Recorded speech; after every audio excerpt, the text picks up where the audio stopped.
Nah, hadirin dan hadirat yang dimuliakan oleh Allah Subhanahu wa taala, salah satunya yang diakui oleh dunia, baik oleh Syekh Nazim Adil Haqqani ketika datang ke Indonesia, beliau sudah mengislamkan ribuan orang melalui berwasilah zikirnya. Ketika datang ke Indonesia, Syekh Nazim dari Siprus itu berkata, almarhum, jari saya terlalu banyak untuk menghitung orang seperti Syekh Ahmad Shahibul Wafat Tajul Arifin.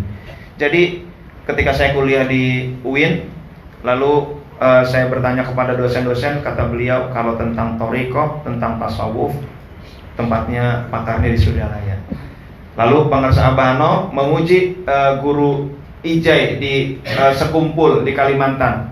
Kata beliau, itu beliau adalah lautan ilmu, kata Pangarsa Abah Anom. Lalu dibalas oleh beliau, almarhum guru Ijai, Abah Anom adalah lautan thariqah. Jadi udah betapa banyak orang-orang yang mengakui beliau ini makomnya memang sangat tinggi. Nah, orang-orang seperti itu bisa menemani. Ustadz Cecep yang bisa melihat, dia melihat gak usah khawatir, kita senang karena guru sedang menemani. Nah, hadirin dan hadirat yang dimuliakan oleh Allah, saya cerita lagi, banyak teman-teman yang cerita kepada saya. Jadi murid Thariqah Qadiriyah Naqsabandiyah ketika wafat ditemani oleh guru. Mau percaya silakan, enggak juga nggak apa-apa. Coba aja ntar kalau meninggal ditemani sama guru apa enggak. Kalau enggak ditemani bilang saya, minimal WA lah ya.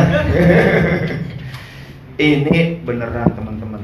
Jadi itulah thariqah. Nah, kenapa guru itu begitu kuat ikatannya dengan murid?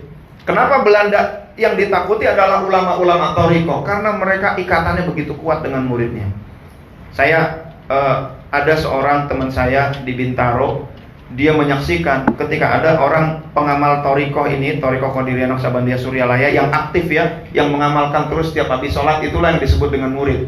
Yang namanya murid itu daftar dan masuk tiap hari, itu namanya murid. Kalau cuma daftar nggak masuk, itu bukan murid yang baik itu.